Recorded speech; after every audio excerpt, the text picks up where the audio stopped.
Mike's on. All right, a little after 5. We're coming to you live from the Town Fair Tire Studios, powered by Town Fair Tire. Nobody beats Town Fair Tire. Nobody. The Pat Shurmur Report is sponsored by the New York Lottery. The newest scratch-off games from the New York Lottery are on sale now. Try your luck today, and you can bring home a win. Buy Adorama, the official retailer of the New York Football Giants, online at Adorama.com. And buy Fios by Verizon. 100% fiber optic network, 100% phenomenal. Visit GetFios.com. The head coach of the Football Giants is Pat Shurmur, and he joins us now. Coach, welcome. How are you? Good. How you doing, Mike? All right, Coach. Thoughts first. Before we get into some questions, your thoughts on a Monday night in Atlanta? Yeah, I think we got to get a little bit faster start. That goes without saying on offense. We've got to. Can't have those little breakdowns that keep us out of the end zone, and then when we get down there again, we kicked 2 field goals and got stopped on fourth down. Which those are opportunities to score 21 points, which can make a big difference in the ball game. And so there's reasons for it. We got to fix it. It's not good enough. We understand the urgency, and we just got to keep going. I thought we moved the ball. We had some sacks early in the game. We got that cleaned up, but we got to do more early in the game, and I think that'll help change the results.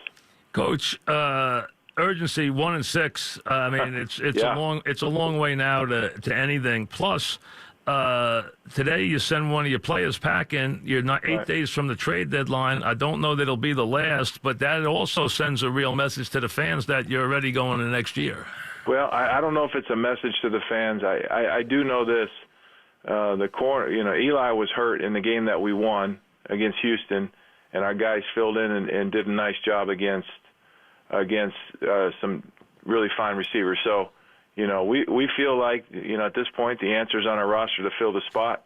I know, Dave, and organizationally you look at a long-term approach, but that does not mean that we're not trying to win every game now. And I think that's the important thing to remember. The fans need to understand that. I'm as disappointed with the fact that we're 1-6 as anyone. So are the players, and we got to do what we can to get it fixed now.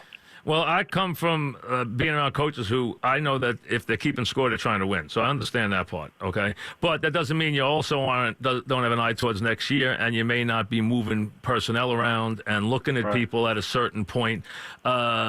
Is that point coming for you guys? I know you haven't reached it at 1-6, but is it close? No, I don't think so. I think, again, we're going to do everything we can to win, and we're certainly sensitive to that, especially with the way the fans look at it, because that's an important piece. But we also know that sometimes some of the answers are on your roster. We brought up Quadri, and he did a decent job with the punt return for the first time through. So, it gives some of these guys that are on the roster for a reason an opportunity to go out and show what they can do. And, we can find some players that are going to be part of the answers as we move forward this season and beyond. Sometimes the answer is we don't have the personnel, and maybe that's the answer. Why have you not been able to fix the offensive line? Well, that's a good question. I think early in the game, I think we've fallen victim to this, kind of throughout this. Early in the game, we have those individual breakdowns. And they pressured us a bunch yesterday, and we had to throw hot one time, and the ball got out cleanly. And so we did a good job with the pressures and the movement. And I think the combination of guys we had in there was right for our team right now. But we just have those individual breakdowns, and it kind of gets spread across the unit that we can't have. Now, had we put the ball in the end zone and scored these points, then it would have been a footnote. Because we didn't, it's certainly one of the first questions, certainly, that everybody wants. Well, to me, they run hand in hand for this reason. You see, I look at it a little different than maybe some people do. Everyone looks at it as sacks. I also look at it as run blocking. This kid doesn't get a chance. If you could run the ball, you'd be better in the red zone. You need to be able to run the ball to be efficient in the red zone, and you guys can't run the ball. Well, and I think when I say individual breakdowns, I'm not just talking about passing the ball. I'm with you on that, Mike. I think, it's a coordinated unit. And I think it's fair to say we got to do a better job consistently throughout the game. And maybe the answer is we don't have the personnel on the offensive line. Maybe that is the answer. You've shuffled a lot of guys. You've shuffled. You've made a lot of changes. That's for sure. Well, and I'm not willing to say that because in my heart of hearts, I don't believe that. I believe that the guys that we have here can get it done. And we had a new center, we had a new new right guard. We had some guys that hadn't practiced most of the week, but there's no excuse. We got to go out and do what we have to do to score points. We know, to me, when I look at red zone, one of the things I think is that if you can't run it, it's much harder to throw it in a confined area. I think that's very difficult against defenses. We know that. Sure. But also, it seems like there just is not a lot of crispness in the red zone.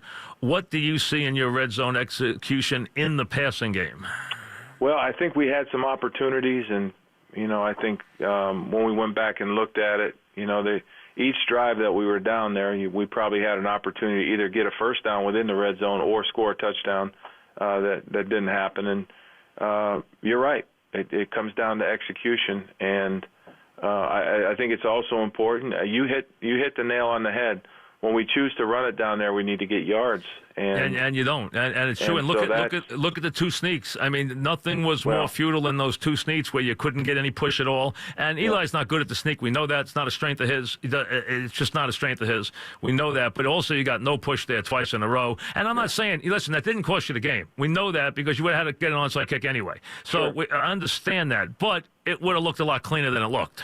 Yeah, no, I certainly – you call the sneak with the idea that you're going to make it. Right. And when you do two in a row. Everybody in America. I don't even think I've seen two in a row. Yeah. I just think when you get the ball that close and it's in a hurry-up situation, it's the right decision to try to sneak it there. And, I think, you count on making it. And for whatever reason, we didn't make it.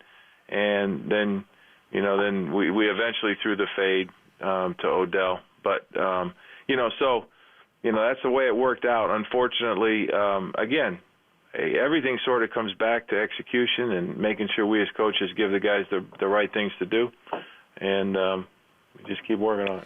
Coach, 2013, at 2012, you go for the 2-point conversion. Yeah.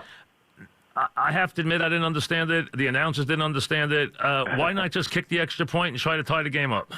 Well, I think – in my case, and it goes a little bit into the decision to go for it when we were down, on the other end of the field. I was pissed at myself when I did not use my timeouts earlier in the game or in the first half of one of the early games. And I think it's important that we have an aggressive mindset. And I know the players appreciate this, but, down by 14 there, if you go for it, then – and you make it, then the next score, if nobody scores, you're kicking an extra point to win it.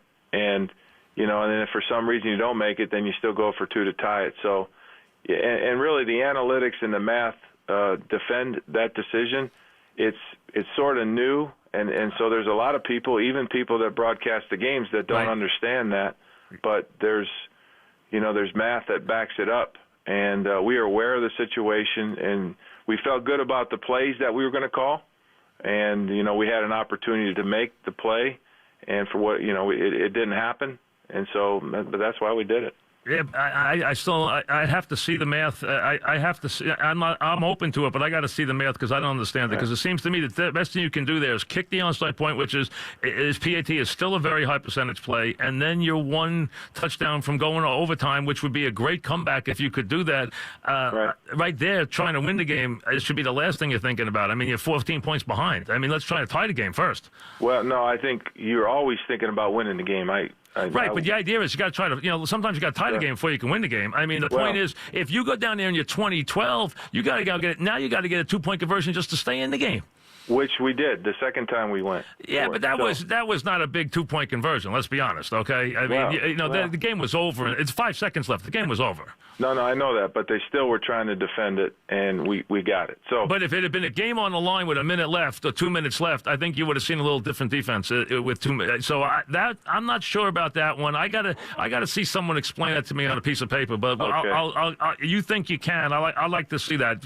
I'd like someone to send that to me because I don't see how the percentages are in your favor. You could probably it's out there. I will look at it, but I'm willing to have an open mind about it because that doesn't make a lot of sense to me. And again, I wouldn't want to put that pressure on my team where I got to get that 2-point conversion if it's 2018. Now, they kicked the long field goal, and your defense, which played, I thought, pretty well at times, it got pressure in the first half, but then in the second half, you could not stop. They ran some stuff that you guys just had no chance against. I mean, he completed 18 passes in a row.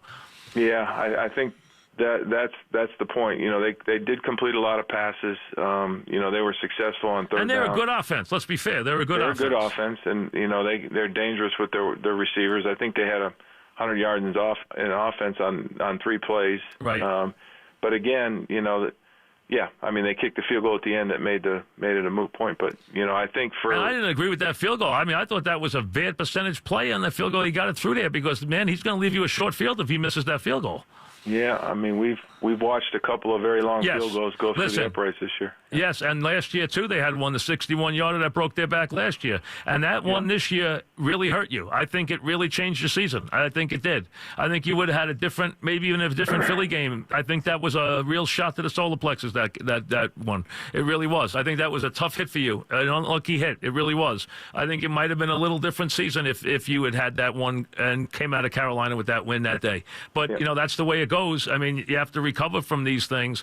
Sure. At 1-6, it's a hard sell. And I can tell you, the fans think you're full of baloney when they think that you still think you can go somewhere this year. They don't think you're going anywhere. And let's be honest, you'd have to run the table to go somewhere.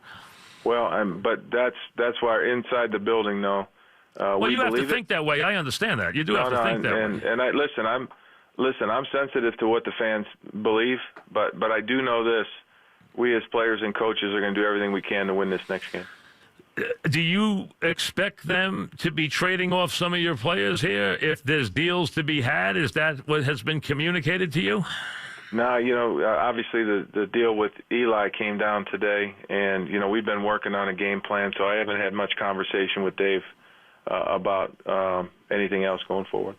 But it's 8 days to the trade deadline, and you know what teams are shopping for players. You don't understand that. I mean, you know people are trying to. I'm well aware of that. And you have one win with a older quarterback. What does that say to you when you look at your franchise and you have one win with a guy who's, you know, let's be honest, this was a now year for Eli, and now you guys are 1-6 after being 3-13 last year. Well, I don't know how the trade deadline has anything to do with that. I think what's important. Well, I think people think that Eli could be traded. You know, that some team might be interested in Eli, like Jacksonville or something like that. Yeah, no, I mean that would be news to me at this point. But hey, we're moving forward. We're trying to get everybody better. Trying to do what we can to win this week. Are you planning any changes for your team? Are you planning anything wholesale, or are you just planning on lining up and doing the same thing again? Well, there's no. I mean, we're going to plan to play better with the guys. It's very hard to wholesale. You only have, you know, you have limited number of Well, you've made backups. a lot of changes already. I mean, I think you've made a lot of changes. You know, in your lineup, you've made a pretty good amount of changes. Yeah, we have, and I think that's why, you know, it's really not wholesale. You sort of make changes constantly to try to get the right combination of guys in there, and so we'll just have to see as we go forward. Typically injuries, you know, can affect that. You know, we don't have we actually pulled out of this fairly decent, you know, injury-wise. So we'll just have to see how some of the guys, you know, the game wear and tear adds up on them as the week goes on. But that's really where the changes come. And then, you know, we just with Eli now not being in the building, Apple, it's going to give some of the guys that have been playing in a limited role more snaps. So are you planning, that was what I meant, are you planning on looking at more young players now at 1-6 than you may have earlier in the season? I don't think that at this point. You know, we're going to obviously slide up the corners, you know, with the absence of Eli, but, the rest of the spots, we're going to try to continue to develop the young players that are playing and try to get the most out of really everybody on the roster. Is there anything you can do to improve the execution? Listen, you threw the ball for 400 yards last night, so I can't tell you didn't make plays. You made a bundle of plays downfield. Right. Shepard averaged 33 a catch. Beckham averaged 18 a catch. So It wasn't like your quarterback threw for 400 yards. It's not like you're not moving the ball, but the execution is not crisp. Well, the execution in the red zone. It's not crisp. And too many sacks elsewhere, too. Well, or especially early in the game. Yes. So we got that cleaned up and moved forward. And that's the way the game is played. We get down there in those critical downs, we got to put the ball in the end zone. So. And do you see things that are correctable there, or do you see things that are just beyond your control there? No, I think anything that happened last night that was a mistake we can fix. The running game. Yes. What can be done, if anything, to help your running back get a little better opportunity to run the football? Well, last night was a little different scenario than against Philly. Philly played a little looser, and we were able to run the ball a little better. Last night, they certainly were committed to stopping the run, and I think that's why you saw having more success passing the ball. But we just got to make sure we're blocking our core runs the right way, and I think we got to just stick with it and get more consistent. I think there's many things that contributed to the run game not having the success, and it was an offense team-wide thing. And I think it can fall on the blockers, it falls on the runner, falls on the perimeter people, and there's areas where we need to get better. There were some opportunities for good runs last night that we didn't get the most out of. Are you surprised, we're talking with Pat Shurmur, the Giant head coach, to see a highly paid veteran left tackle have as much problems as he had last night? No, I think Nate missed a lot of practice this week, and he battled. I mean, I think it's his night was a lot like everybody up front. There's a couple plays there that got highlighted, but I know he'll be back ready to go starting tomorrow. But you can't. I mean, you got to figure he's there to anchor that line. I mean, he's a veteran. Sure. He's getting paid a ton of money. I mean, you don't expect him to be the guy you're worried about or needs help. Yeah, no, I'm not worried about him. And I know, hey, listen, he comes in and he battles, and he is here to anchor it, and he's done a good job there. But I think it's also important that everybody does their job and they all work well together. Giant fans, as you know, Pat, are not used to 1-6, obviously. But let's be honest, this is not something that just started with you. This would be the 5th losing year in 6 years. This team has fallen into a very, very bad malaise now for many years. It's after that last Super Bowl win, when they beat the Pats the second time, they have fallen on hard times. This is going to be 5, unless you have a miracle, it's going to be 5 losing years in 6 seasons. It's not just you here. You're the end of, you came in on something that was still spiraling, and it looks like it's still spiraling downward. We're wondering how that's going to stop. Well, I think from an organizational standpoint, philosophically, we got to do the very best we can to get the best players in here, and then we got to do a good job coaching them. And, I think we got to move forward. First off, you move forward with the guys that you have, and you try to get this place winning. And then, you get into another cycle of player acquisition, and you try to get and make the roster as good as you can make it. And, I don't think there's no shortcut to that. And, I think the important thing, though, is we gotta sort of stop the bleeding here and go out and get some wins. Well, I want to be, but what I'm saying is, this isn't, you walked into something. Yeah. That was I'm aware of that. And there was, you see, you walked into a franchise that has a great history, but you walked into a franchise that was under, has something wrong with it. And clearly you haven't been able to put your finger on what it is yet and stop it, because we're getting more of the same. You've now lost 19 of 23 games in the last 2 years. That's not something anybody ever expects from the New York Giants. No, I'm with you. Listen, can you put your can you see Well, what's wrong? Is it a culture? Is there something wrong in the building? Is there anything you notice? No, I think what you try to do is you bring in new systems, you bring in new coaches. There's areas of play that are good. We just got to be more consistent, and that comes with. And we got a lot of young players. We got a lot of new faces. So to say that we're trying to climb the mountain with the same roster we did a year ago is not true.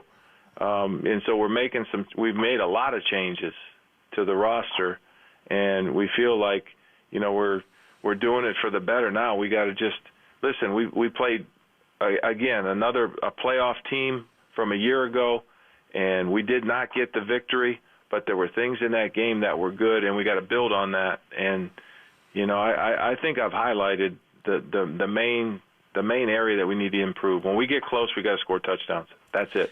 And I think if we can start fixing that and keep encouraging the players to play hard, and, I think the fans will start to see some of these guys, and they'll become more household names.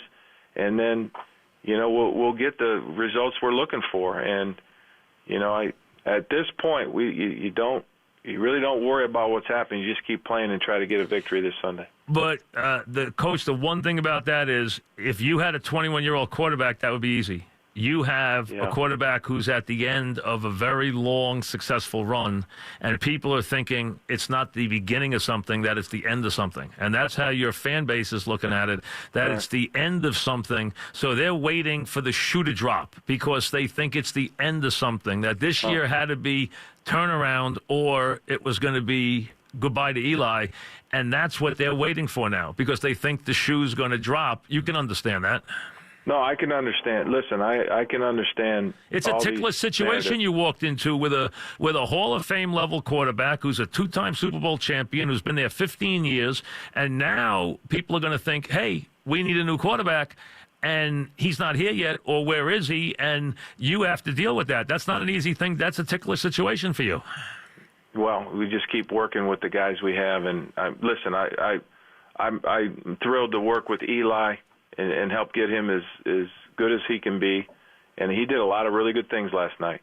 He did a lot of really good things. And, he's like everybody that played last night, though. He's got a handful of things to clean up. And, I think that would be the case, too, if we had won the game. And I know he's going to be on your show here soon. Yeah, if he followed right after you. Yeah, it's a tough spot with him. I've been doing this with him for many, many years, many successful years, and the recent years have been tough. I mean, they have been. Last year was tough when they benched him. I mean, it was a tough year. The Giants won 3 games. We're not used to years like this, and now it's another year of this. And, these have been some tough, frustrating losses. We're not saying you've been blown out every game. You haven't been. No one's saying you have been, but there have been a lot of frustrating plays here, and a lot of this stuff. And you've really had trouble scoring touchdowns. That's really, if you want to put your finger on it, that's more than anything else. You've had trouble scoring touchdowns. That's it, and I think that's been especially last night. That was the storyline.